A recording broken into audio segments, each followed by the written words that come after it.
Dressmakers, it is Jo here, and today I have a Learn to Sew tutorial. It's one for people who want to take their sewing one step further. So today I'm going to show you how to add a side split to a garment, but keep using a French seam.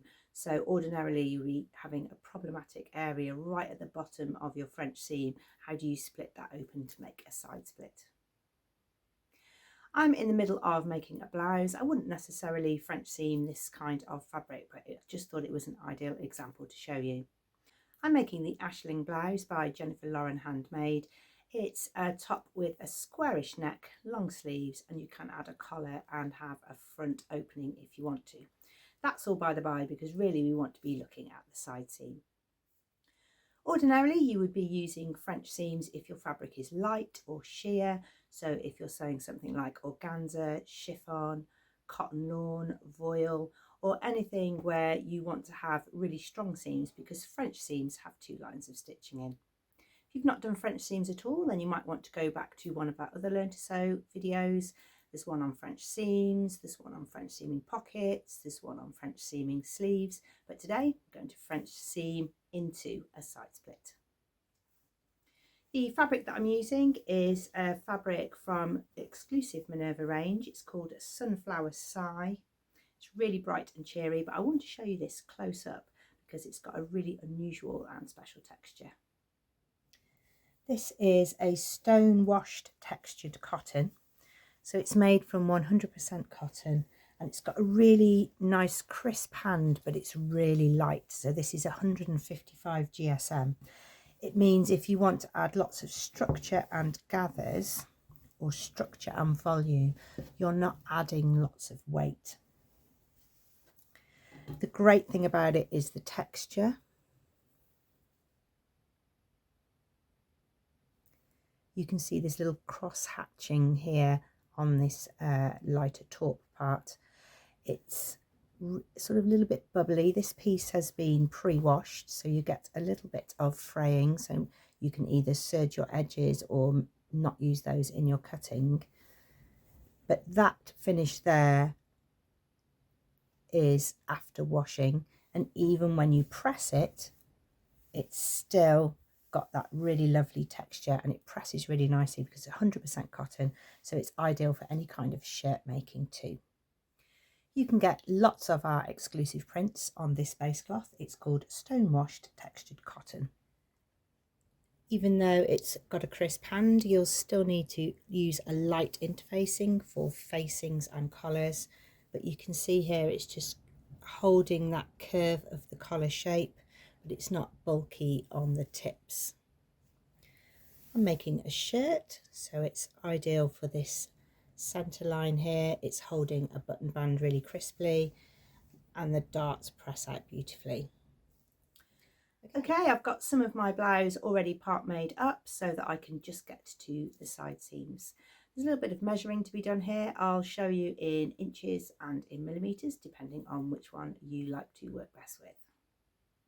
You'll also need to make sure that your seam allowance on your pattern allows at least 1.5 centimeters, so that you have enough space to do the French seam and have enough turn under for the French splits, but you'll see all of that in my marking out.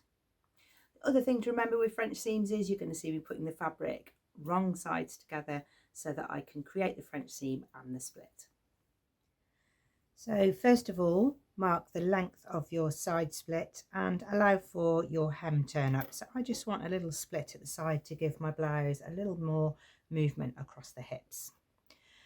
Let's look at the French seam first. So you are going to mark a line from the arm side down to the split, which is 1/4 inch or 5 millimeters.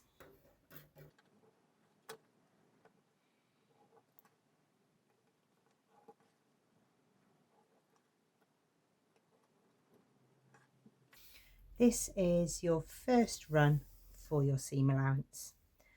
We're then going to mark the turnover for our side split.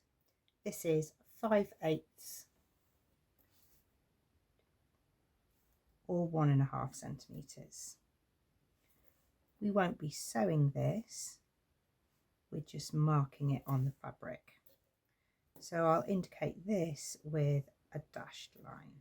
Wherever the top of that split is, mark with a dot, and wherever the bottom of your French seam line is, mark with a dot. And the key to making the successful join between the one technique and the other is to draw a diagonal line. So this is 1/4 inch or 5 millimeters. French seam will be sewn to here, and the side split will open from here. This is 1.5 centimeters or 5/8.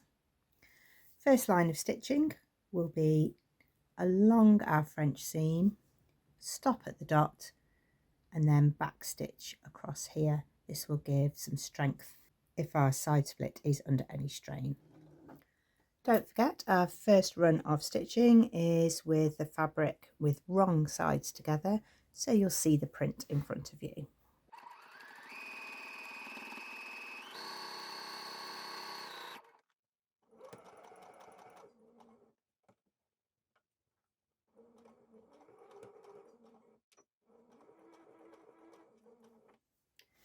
You don't sew down here because that's the bit that's going to remain open.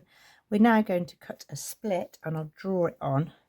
We're going to release the split from the French seam by cutting a diagonal line as close to our diagonal line as we can, depending on our fabric's weave, so that we can release the top from the bottom. Get as close to the bottom of that diagonal line as you can without going through the fabric, and layer out your French seam so that it's not too bulky, which is particularly pertinent for me because I've got a slightly thicker fabric I'm French seaming. Once you've done that first pass, you then press it out and find your fold edge, and we're going to take a second row of stitching along here,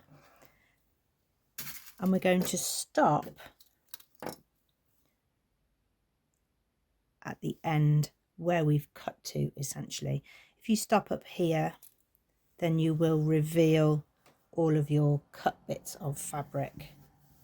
So you'll be stopping your stitch line at the end, and essentially what you should have here is a 1.5 centimeter seam allowance for your slits. The distance here is 1 centimeter or 3/8, and you can mark that on if you want to make sure you get an accurate seam line that lands in the correct position at the bottom. We can now press the slits back, and you can see they are operating separately to the French seam. You can finish this off in lots of different ways, so it depends what your outer finish is. If you've got a top stitched hem, then you will want to continue the top stitching around the split. If you have a hand stitched hem, then you will press your slits back and hand sew those too. If you want some security at the top of the split, you can add a bar tack. You can also make sure that you turn down any of the raw edges before you sew.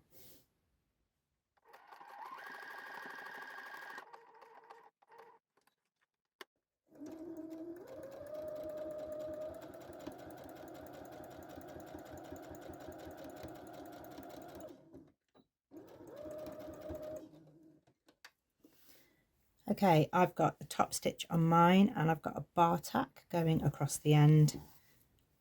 I've made it quite prominent so that you can see it, but that's just holding down the end and making it really nice and secure.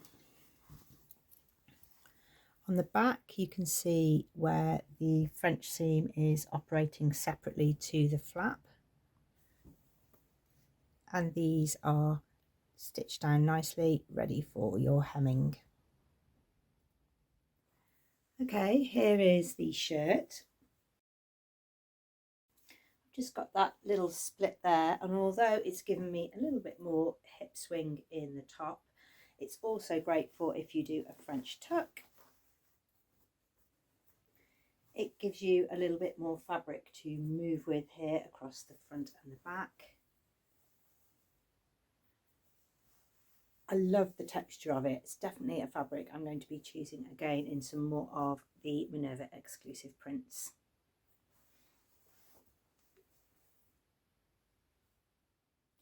For those who like to ask, this is the Frida blouse from Atelier Jupe. It's a sort of blouse come shirt. It's got a little stand collar, placket that runs down the whole of the centre front, a yoke with some gathering, and a really nice little slim gathered cuff detail. And this one is made in a cotton Swiss dot. It's super light and really easy to wear.